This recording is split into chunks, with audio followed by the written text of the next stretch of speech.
Hey guys, so tier 4 patch notes are here.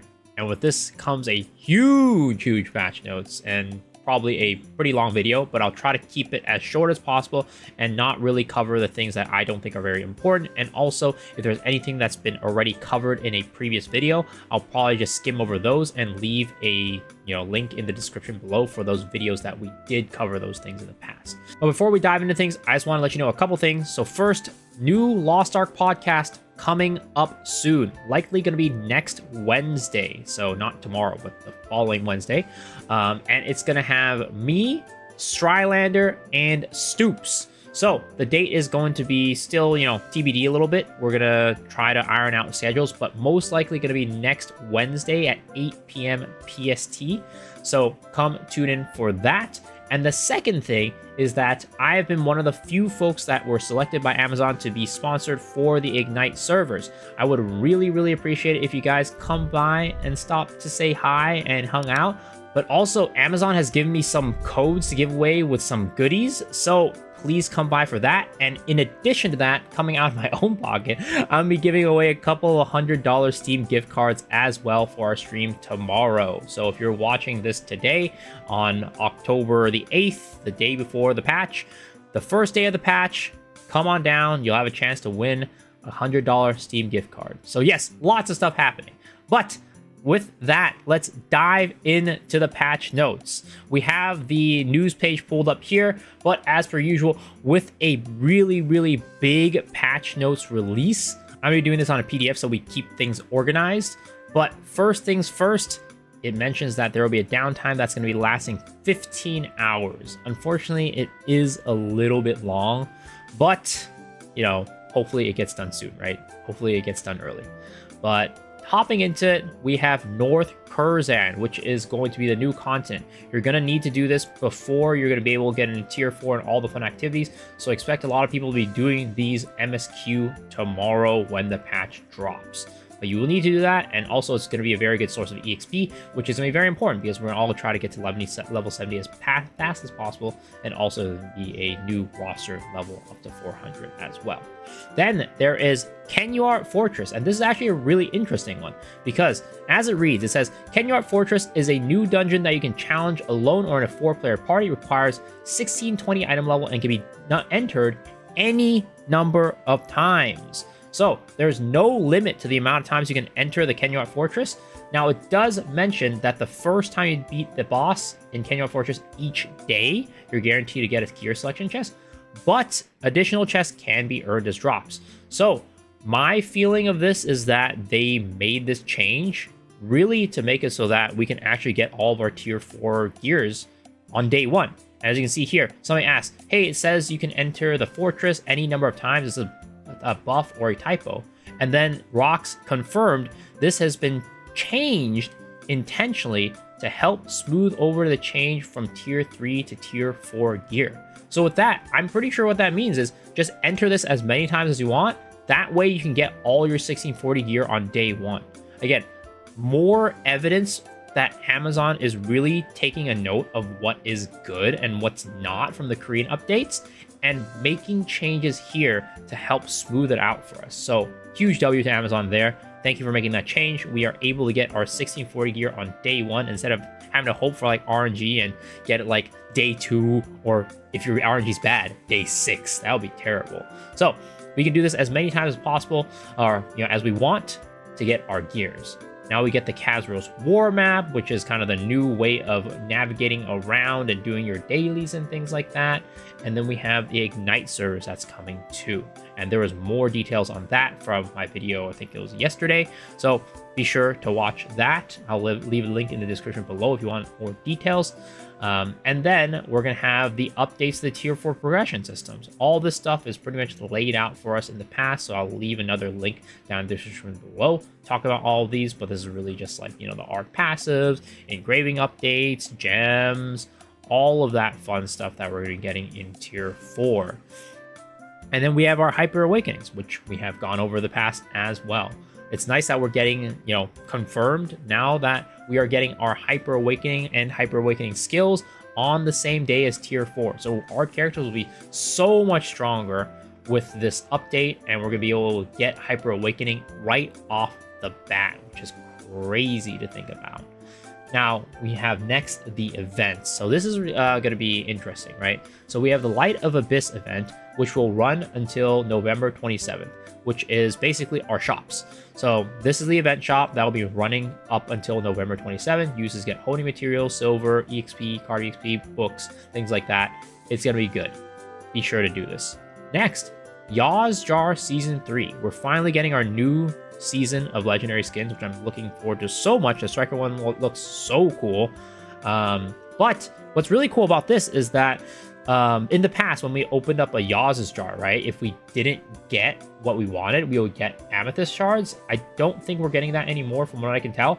But what's going to happen is you're going to receive either a legendary skin or an epic skin and 10 bonus tickets instead of the Amethyst Shards. And you will use these to exchange for things like trail effects, cards, card XP, or Amethyst Shards. So there's going to be more details later, but this is pretty cool because it's kind of like a mileage shop for us in a way. And the Amethyst Shard shop was like okay, but it was never amazing. So hopefully this has more cool stuff like, you know, trail effects and other useful things for us if we are going to be doing the Yaw's Jar. And it's going to run until further notice. So basically almost a permanent event, which is great. I'm probably going to be pulling for a bit of Yaw's Jar on day one. I don't know about you guys, but I'm so looking forward to the new skins. And then here's some more general updates. The following events will end. So the Maharaka Festival, which is the shop and the event. Super Makoko Express. So if you have any character on Super Makoko Express, that is going to be over. Be sure to try to at least get your character up to, I think it was like 1600 was the end of it. So try to get your characters all the way through the end of Makoko Express if you haven't already. And then the Power Pass event as well. If you have any Power Passes that are not used yet, be sure to use that before the end of the event. So basically, you know, the patch. That way you don't lose it. Like even if it's on a server that you don't play on, maybe just think about making a character. That way you can, you know, in case in the future there's anything that you need for that server, you can have that character all set and ready. Blue Makoko event, Chase the Storm, October, and the double Fate Ember event. All this is going to be over after this patch. And then we have some store updates with the Yaw's Jar. And then here is the big one. Crystalline Aura Plus. Now, I'm not entirely sure on the details of this, and there's a couple things I do have questions about, but basically, they are changing it so that Crystalline Aura no longer exists, and it's going to be Crystalline Aura Plus. The difference between this is that now Crystalline Aura Plus is a subscription service. So, basically, right now, we have a system in the shop where we can buy these items that we can use to get Crystalline Aura, right? With Crystalline Aura Plus, it's basically here. Pay for this subscription service. It's an auto-renewing subscription service, kind of like, you know, Amazon Prime or like Netflix or something like that. You just basically give them your credit card and like, okay, we'll charge you every single month for these or whatever it is, right? 1 month sub, 3 month sub, 12 month sub. So it's like after 1 month, we'll charge you. After 3 months, we'll charge you. After 12 months, we'll charge you that same amount. So it's an automatically renewing service now. So a little bit more on the, no, I'm not going to say predatory because, like, you know, there's a ton of subscription services out there, right? But there is definitely a more of an opportunity for you to, like, forget to cancel your Crystalline Aura if you, like, you know, quit the game or take a break from the game or whatever it might be, right? So there is that. But also, I have questions about whether or not this will be available for Blue Crystal anymore. Now, it does say, so first off, you know, if you already have Crystalline Aura, don't worry, this will automatically convert it to Crystalline Aura Plus, which is great news. We don't have to like get rid of our old Crystalline Aura and try to get this new one. But the only thing you won't receive are the subscription bonuses. And these are the subscription bonuses. Daily Una instant complete tickets, Chaos Dungeon Rest bonus recovery brews, so the little green potions, and then you also get these feast selection coupons, which you can select some of these more powerful feasts. You know, normally when you cook a feast, you have a chance to crit them, basically. This is basically what it is. So you have that crit feast. Now, the reason why I'm a little bit questioning about the blue crystal is because one, you can't like do a subscription service like this with Blue Crystal, right? You can't be like, oh, just keep charging my Blue Crystal, and then like that. I don't think that'll work. But the other thing is that, you know, it's talking about like these subscription only purchases, which maybe makes me think like maybe you can still get it with Blue Crystal, but it won't be a subscription.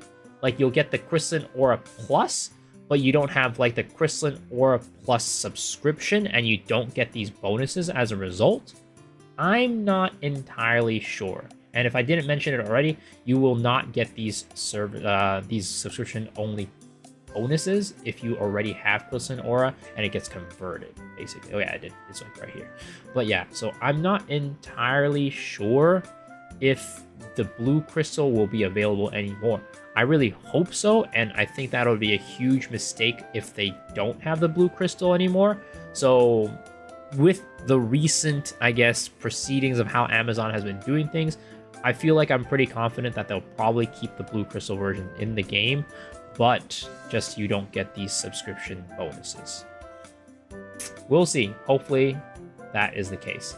But with this, it is going to be a little bit more pay to win. Now, I'd say like, you know, 90% of the people playing the game seriously probably have Aura already, but now Aura gives you even more than before. So this red box right here is everything new.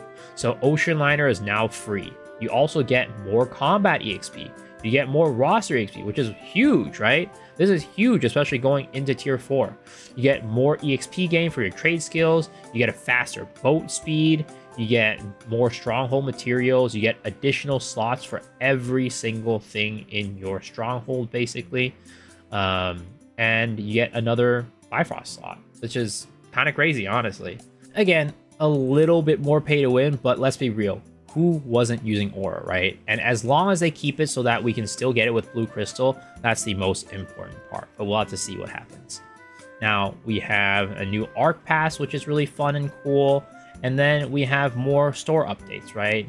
They're going to be overhauling the shop, adding more stuff into, you know, more packs, more Maris probably, all these things. And they're adding a new Founders Pack. So Tier 4 Founders Pack, which I don't know, I'll probably be buying, honestly. And again, I'm be giving away Steam gift cards, so those will be able to be used towards this as well.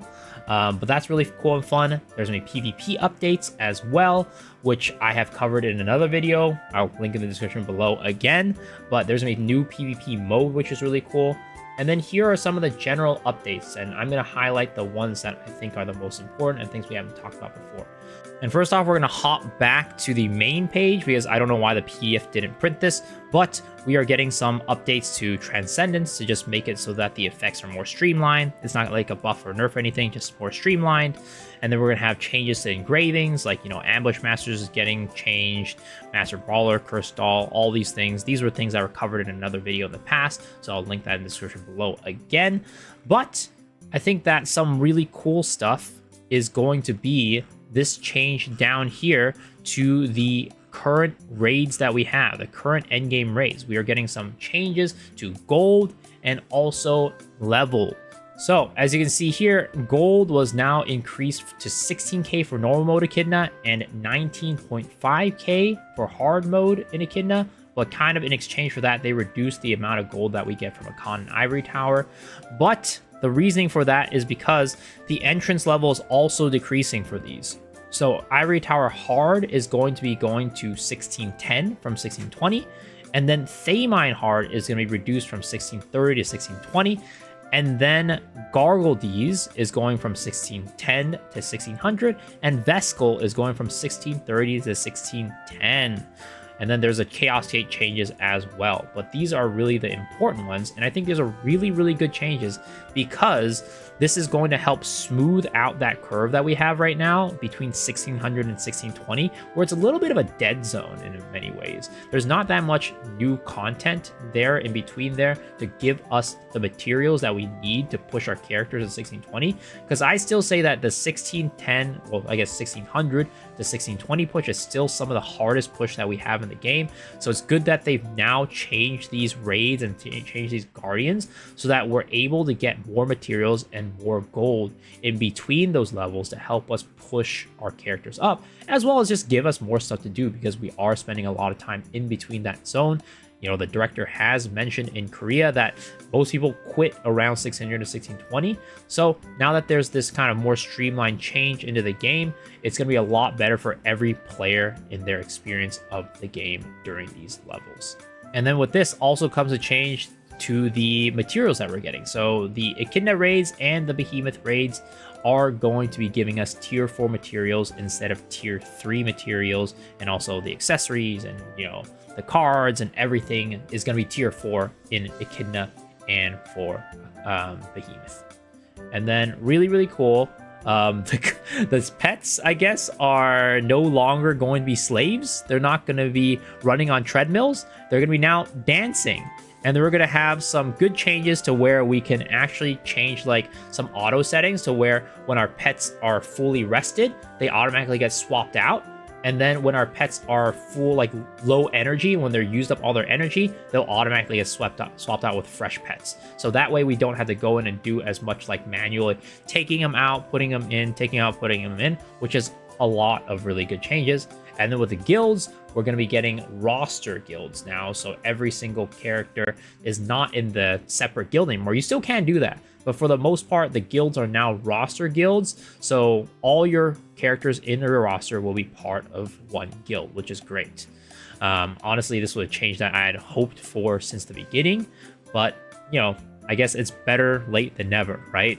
So there is that. And then here is some of the general changes that we will go over back on the PDF. So first, they adjusted solo mode content to make it easier for newer and returning players while still keep teaching the key basics. So nerfed a bunch of the solo raids, buffed some of the abilities that they give you. That's already in Korea. And there's Chaos Dungeon updates. So the max rest is going up to 200 from 100, which is great. They're removing Infinite Chaos, and they also modify the Chaos Dungeon Fate Ember drop table. So probably like, you know, lower item levels get less, and then, yeah, basically scaling everything with the new updates to item level, basically. And then we have some more updates here. And then now, my favorite update, or one of them, they removed the purchase limits of the 5 dishes sold by the NPCs in Paytul and Cradle of the Sea Fermata. So no longer do we have to wait for the wine cooldowns, the minute cooldowns for each of the wines. You just buy as much as you want. Thank goodness. Now, they've also said that they have changes so that the prelude and epilogue quests for these Guardian or Legion raids have been changed from individual characters to roster.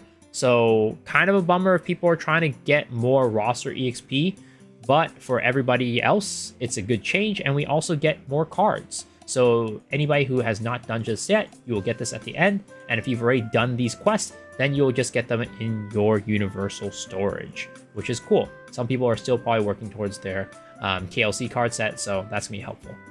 Now, they've also added, again, another one of my favorite updates. They've added the ability for you to enter these contents while you're queuing up in Party Finder. So, Chaos Dungeons, Guardian Raids, Adventure Islands, Chaos Gates, and Cube and Tower. So you can do all that stuff while you're queuing up for Party Finder, which is a really nice change. That way you're not like sitting in Party Finder just like, you know, wondering what to do. You can actually go do some other stuff now. Though, you know, pretty much you're probably just going to be doing Chaos Dungeon, Cursed Front, and Guardian Raids anyways. But maybe you might want to do Cube, who knows. So that's something that you can do while you're waiting for your parties to get together, which is important because Behemoth kind of takes quite a while to queue up for. So there is that, and there's a bunch of updates, again, that we have seen in the past. And then we have our balance updates. And these balance updates are things that we've seen in the past as well. Basically, the tier 4 balance updates that Korea got, a lot of it really is just like changes to awakening skills. That way we get our hyper awakening skills, you know, more in line with each of the characters. In the past, it was very much specialization focused, and if you were in a spec class, your awakening did no damage. So now they made it so that every class does damage with hyper awakening, and you do have some small changes here, like, you know, striker skill changed here. It's not that big. It's, you know, for the most part, it's really just awakening skill changes. So there we go, guys. That is the update. There was a lot of stuff in this update, so sorry the video was a little bit longer, but there is some really cool stuff. And again, I'm really happy to see that Amazon has made changes to things that they think are kind of broken or not great, like this thing with the Kenuant Fortress, right? This is such a great change, and again, props to Amazon for everything that they've been doing. We'll have to see about the new Aura. Hopefully it's not going to be pay to win. Like, hopefully you can still buy for Blue Crystal, but we'll have to see. But that's about it, guys. Again, big stuff coming up in the next couple of weeks for me and also in Lost Ark. So please come tune in my stream, twitch.tv/MeSoXshiro. I stream every single night. So hopefully I can see you guys there. I'd really, really appreciate it. Even if you just come by to say hi and drop a lurk, I really appreciate it. And as always, if you want to see more videos like this, please consider hitting the sub button. I'd really appreciate it. And I read all the comments, so let me know down in the comments below what you guys think and if you're excited for Tier 4. But until next time, hopefully I'll see y'all later. All right, guys. Peace.